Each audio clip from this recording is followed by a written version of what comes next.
Assalamualaikum warahmatullahi wabarakatuh. Bismillahirrahmanirrahim. Allahumma sholli ala sayyidina Muhammad wa ala alihi wa sahbihi ajma'in, amma ba'du. Rabbi shrah li sadri wa yassir li amri wa hlul 'uqdatam min lisani yafqahu qawli. Sekali lagi kita bicara tentang khodam malaikat di dalam keris naga puspa atau keris empu gandring. Jreng jreng. Intro ya. Kali ini saya ambil dari kitabnya Imam Ibnu Hajar Al-Haytami, ulama fikih mazhab Syafi'i. Beliau mengarang sebuah kitab yang berjudul Al-I'lam bi Qawatil Islam. Arti bahasa Indonesianya, pemberitahuan tentang hal-hal yang bisa memutus keislaman seseorang atau bisa menjadikan ente ini murtad wal billah. Semoga kita terhindar dari melakukan hal-hal yang membuat kita menjadi keluar dari Islam. Saya ambil pertama dulu tentang awal mula adanya cerita-cerita mengendalikan malaikat. Jadi kalau Gus itu tidak termasuk kepada mengendalikan malaikat, abaikan. Karena saya tidak bicara tentang itu, saya bicara tentang ilmu. Kata Ibnu Hajar, dimulai dari wal azaimu kalimatun yaz'umu ahlu hadzal ilmi anna Sulaiman ala nabiyyina wa alaihi assalatu wassalamu lamma a'tahu Allah ta'ala hadzal mulka wajadal jana ya'bathuna bin nasi fil aswaqi wa yakhtifunahum minat turqati fasa'ala Allah ta'ala ayyuwalliya ala kulli qabilatin minal jinni malakan yatbituhum anil fasadi fawallallahu ta'ala al malaikata ala qabailil jani famana'uhum minal fasadi wa mukhalatatin nasi wa alzamahum sayyiduna Sulaimanu salawatullahi wa salamuhu ala nabiyyina wa alaihi wa sallama al-kuffara wal khuraba minal ardi dunal amiri liyaslima an-nasu min syarrihim fa idza ata ba'duhum wa afsada dzakarul muazzimu kalimatin tu'azzimuha tilkal malaikatu wa yaz'umuna anna likulli naw'in minal malaikati asma'a umirat bi ta'dhimiha wa mata aqsama 'alaiha biha ata'at wa ajabat wa fa'alat ma talaba minha fal mu'azzimu bitilkal asma'i ala dhalikal qabili yahduru lahu malakul qabili minal jani alladhi talabahu aw ash-shahsu minhum yahkumu bainahum bima yuridu wa yaz'umuna anna hadzal baba innama dakhalahu al-khalalu min jihati adami dabti tilkal asma'i fa innaha ajamiyatun hal hiya madmumatun aw maftuhatun aw maksuratun wa rubama asqatan nasakhu ba'da hurufiha min ghairi ilmin fayakhtallu al-amalu fa innal muqsama bihi lafdun la yu'azzimu dzalika malaik la yu'azzimuhu dzalika al-malaku fala yujibu wala yahsulu maqsudul azmi. Jadi kalau diartikan di bahasa Indonesia kan, orang-orang yang menggemari perzimatan ya, perjimat-jimat ya, apa bahasa kita? Jimat La yadri. itu mereka mengira di mana perkiraan ini lebih besar keliru. Kenapa? Karena kalau Anda baca di berbagai kamus, kalimat-kalimat yang menggunakan za'amah ya, za'amah, yaz'amun artinya asyakku sebetulnya, mengira dengan penuh keraguan dan jauh sekali untuk benar. Di dalam Al-Quran artinya selalu tentang hal-hal yang buruk. Mereka menyangka akan selamat dari siksaan Allah, mereka menyangka tidak akan disiksa, mereka menyangka pokoknya prasangka-prasangka yang jauh dari kebenaran. Itu za'amah namanya. Memang hanya beda posisi ya dengan azimah ya. Tapi kalau azimah justru artinya bagus, bertekad atau sudah bulat keinginan dan keyakinan. Kemudian orang-orang yang menggemari zimat itu mengira. Jadi al-muazzim yaz'umu. Beda kan? Azimah menjadi azimat, za'ama menjadi yaz'umu, mengira-ngira gitu. Mereka mengira-ngira bahwa dulu ketika Nabi Sulaiman itu diberikan kerajaan oleh Allah, maka Nabi Sulaiman itu menyaksikan jin-jin ini bermain-main di pasar. Ya'basuna fil aswaq. Wa yahtifuna minat turuqat. Dan mereka mencopet gitu. Lalu apa yang dilakukan Nabi Sulaiman? Apakah Nabi Sulaiman memerintahkan malaikat? Ini tidak. Nabi Sulaiman tidak memerintahkan malaikat. Tetapi meminta kepada Allah. Agar Allah mengutus malaikat. Nah itu intinya. Agar Allah mengutus malaikat untuk menjaga masing-masing kabilah jin-jin ini agar tidak lagi mengganggu manusia. Jadi misalnya ada 100 kabilah jin, maka di setiap kabilah itu Nabi Sulaiman meminta kepada Allah agar ditugaskan malaikat yang menjaga mereka. Kemudian jin-jin ini direlokasi. Nah itu ya. Jadi Nabi Sulaiman merelokasi jin ini ke mana katanya? Al-Kofar wal Khorob wal Ardi dunal Amir. Ditaruh di tempat-tempat orang-orang buang air besar ya. Atau kalau dulu kan orang belum ada toilet ya. Di sawah-sawah tempat orang beol itu taruh di situ jin-jinnya. Atau ditaruh di tempat-tempat yang tandus. Biar nggak ganggu-ganggu manusia lagi. Kemudian, nah ini. Prasangka orang-orang yang menekuni ahli perzimatan itu mengira bahwasanya ketika ada jin yang coba-coba merusak pagar itu, artinya mau idza ata ba'dun minhum atau ba'duhum wa afsada, ketika mereka itu ingin coba-coba membongkar blokadenya itu, maka apa katanya, al muazzim, orang yang menekuni zimat ini berpikir berpikir atau mengira bahwasanya ada bacaan, ada menyebut sesuatu atau asma namanya, di mana nama-nama ini Allah perintahkan kepada para malaikat untuk menghormati nama itu. Artinya kalau nama itu dibaca, maka malaikat akan tunduk. Ini perkiraannya, ini perkiraannya. Ini bukan hadis Nabi. Bukan firman Allah apalagi. Ini hanya asumsi tukang-tukang jimat itu.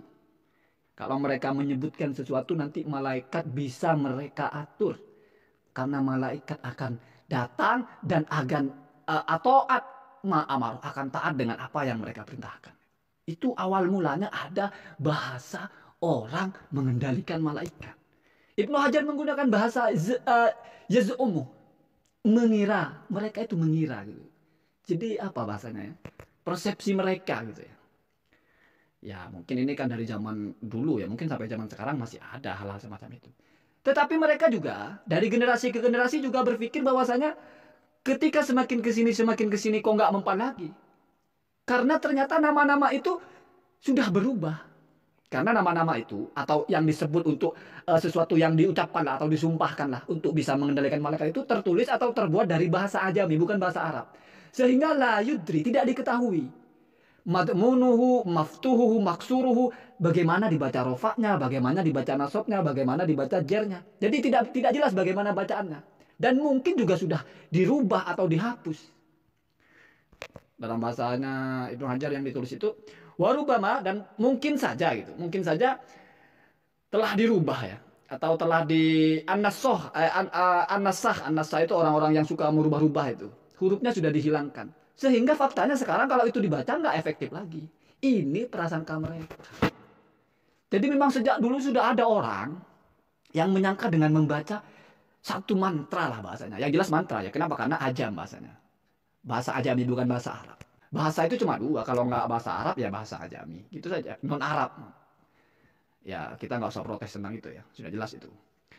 Jadi jelas. Awalnya jimat itu berisi bacaan-bacaan di mana kalau disebutkan itu malaikat bisa tunduk. Itu ada keyakinan seperti itu ada. Dan itu adalah menggunakan bahasa za'ama yaz'umu. Prasangka-prasangka yang asyakku sebetulnya. Hanya meraba-raba, mengira-ngira. Kemudian. Imam Ibnu Hajar melanjutkan penegasannya. Apa kata dia? Wal istihdamatu kismani, sejatinya. Di dalam dunia perdukunan. Bukan perdukunan ya. Perjimatan ya. Atau apa kan sekarang kan namanya sudah bagus. Spiritual ya. Atau apa ya. Supranatural. Supra kalau ya. Itu ada dua. Perhodaman itu ada dua sebetulnya. Jadi ini sudah spesifik ya. Kalau pelayannya manusia nggak masuk khodam, nggak masuk kepada khodam di sini, itu pembantu dalam arti manusia gitu. Khodam yang dalam bahasa urf mereka, dalam makna hakiki urfi mereka gitu. Ini tidak bisa disebut makna hakiki lugawi ya. Kenapa? Karena bahasa khodam itu ya pembantu siapa aja. Ini sudah makna hakiki urfi yang dipahami secara adat di kalangan mereka gitu. Dalam ushul fikih kan seperti itu. Kalau makna hakiki syar'i nggak ada ya. Syariat nggak membicarakan apa itu khodam. Ini urfi saja menurut mereka gitu. Apa katanya? Ada dua. Yang pertama itu al-kawakib. Al-kawakib itu bintang-bintang ya, atau nujum atau benda-benda langit lah. Makhluk planet lah bahasanya ya, yang di atas itu. Yang kedua apa? Waljan dan jin. Jadi cuma dua. Nggak pernah ada khodam itu malaikat, Jadi tidak pernah ada itu istihdamul malaikah. Yang ada hanya istihdamul kawakib wal jin. Bagaimana prakteknya? Kalau yang kawakib, yaz'umuna lagi. Mereka mengira-ngira dengan penuh keraguan. Annalil kawakibi idrokatin. Bahwasanya bintang-bintang atau planet-planet itu punya pengetahuan gitu. Atau mereka itu bisa menjangkau, punya kemampuan untuk menjangkau. Ya ini kan biasanya untuk peramal itu kan seperti itu guys, perbintangan itu, nujum itu. Idza kubilat bibukhurin, apabila dihadapi dengan atau kita menatapnya dengan memakai dupa. Bukhur itu kan dupa ya, kemenyan lah bahasanya.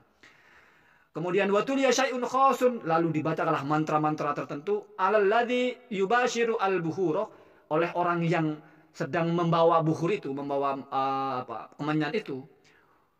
Kemudian warubama taqaddamat fihi af'alun khosatun, dan sebetulnya atau mungkin saja kan sudah dibahas di kitab ini sebelumnya, ada pekerjaan-pekerjaan yang haram, ada pekerjaan-pekerjaan yang bukan hanya haram tapi menjadikan orang itu kafir. Begitu juga dalam perbuatan dan perkataan. Artinya begitu juga dalam perkataan. Ini sebetulnya Ibnu Hajar mewanti-wanti. Ini dekat sekali dengan hal itu gitu.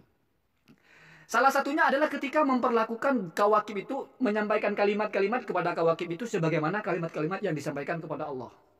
Atau kalau bahasanya dia bi alfadin uluhiyah, bilafdil uluhiyah. Jadi seolah-olah kawakib ini sebagai Tuhan yang punya kendali. Ya, uluhiyah itu kan yang mengendalikan. Kalau rububiyah yang bukan disembah ya, seperti sesembahan. Kalau menyampaikan kalimat-kalimat yang mengindikasikan menyembah, maka itu jelas-jelas kafir ya.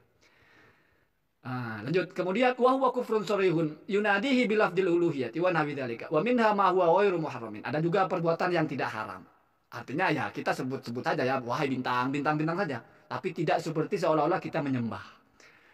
Fa idza hasalat tilkal kalimatu ma'a al-bukhuri wa ma'al hayatil masyrutati. Nah, apabila sudah selesai, kalimat-kalimat itu sudah disampaikan, dupa kemenyan sudah dibakar, dan ritual-ritual tertentu, al-masyrutah, al-hayat, al-masyrutah, ritual-ritual tertentu, kanat, nah ini, ruhaniyatu tilkal kawakibi muti'atan. Maka jin apa ya, ruhaniyah itu sisi-sisi non materialnya dari benda-benda itu akan taat kepada yang membaca. Itu adalah perkhodaman. Ini juga bisa masuk kepada keris, kepada pedang yang dapat hadiah atau beli di pasar malam atau apa. Kita bakar pakai kemenyan, kita baca mantra-mantra, nanti ruhaniyah dari pedang itu akan membantu kita. Itu adalah yaz'umu, perkiraan tukang jimat atau praktisi perjimatan. Tidak pernah berdasar Al-Quran, tidak pernah berdasar ayat atau hadis. Kenapa? Kalau berdasarkan Al-Quran dan hadis, maka bahasanya bukan yaz'umu, bukan. Tidak bisa kita sudah mendasarkan sesuatu kepada dasar yang jelas masih diartikan mengira. Tidak boleh mengira. Yadunnu itu beda dengan mengira. Yadunnu itu mengira, tetapi lebih kepada kebenaran. Sudah betul lebih yakin. Kalau yaz'umu itu mengira dan ragu sebetulnya. Bahkan kalau di kamus itu ya Al-Quran itu, saya tekankan lagi, ini pandainya ulama menggunakan bahasa. Dia tidak menggunakan yadunnu, tapi yaz'umu. Dimana artinya itu selalu perkiraan yang meleset. Kalau di dalam kamus itu selalu tentang hal-hal yang buruk. Begitu juga tentang jin. Khodam yang kedua dengan jin juga seperti itu. Jadi kita melakukan ritual-ritual pemanggilan sampai-sampai jin itu taat kepada kita. Nah, jadi itu ya. Tidak pernah ada. Bahkan oleh orang-orang yang pakar atau ahli dalam ilmu seperti ini pun sejak awal sudah mengatakan bahwasanya memang awalnya ada nama-nama yang kalau disebut itu malaikat bisa taat. Kenapa? Karena Allah memerintahkan malaikat untuk taat kepada nama-nama tersebut atau menghormati nama-nama tersebut, sehingga efeknya ketika nama-nama tersebut disebutkan maka malaikat bisa taat. Tetapi itu sudah hilang katanya. Ini perkataan mereka ya. Sudah hilang. Sekarang yang ada itu sudah diganti-ganti. Kenapa? Karena tidak ada dobitnya tidak ada, maksudnya tidak dikristalkan, tidak dijaga, tidak dilestarikan gitu. Dan tidak terdiri dari bahasa Arab, bahasa ajam. Jadi hanya dari pendengaran saja bagaimana dibaca, terus mungkin dari generasi-generasi berubah. Beda kalau bahasa Arab kan ada penandanya. Misalnya harkatnya fathah, dhammah, kasroh, enak dibacanya. Dorobah. Dari zaman Nabi sampai zaman sekarang, dorobah ya dorobah kedengarannya. Tidak akan bisa berubah menjadi dorubu. Tidak akan ada baca diribi, tidak ada. Dorobah saja. Dorobah, dorobu, dorobat, dorobata. Perubahan-perubahannya itu masih terlacak. Kenapa? Karena bahasa Arab punya struktur bahasa yang kokoh, punya gramatikal bahasa yang kuat. Makanya Al-Quran tertulis dengan bahasa Arab, sehingga adalah salah satu dari manfaatnya atau dari bahasa Arab sampai sekarang itu terbacanya enak. Gampang dilacak kalau ada yang berubah-ubah. Walaupun memang ada perbedaan. Kemudian ini yang paling penting, saya bacakan pesan terakhirnya. Wal ghalibu 'alal mustaghili biha al-kufru. Yang paling umum, orang-orang yang menyibukkan diri dengan hal-hal semacam ini, khodam berkhodam, menaklukkan khodam, membaca ritual, terus datangi khodam, terus khodamnya siap melakukan apa saja, siap. Ya seperti orang gosok-gosok botol lah maksudnya. Datangi jin dan jun, saya siap membantu Anda Tuan. Gitu. Jadi menciptakan kerajaan, dia menjadi Tuhannya jin gitu.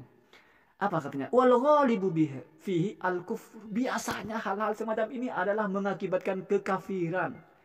Kenapa? Karena jin itu pendusta.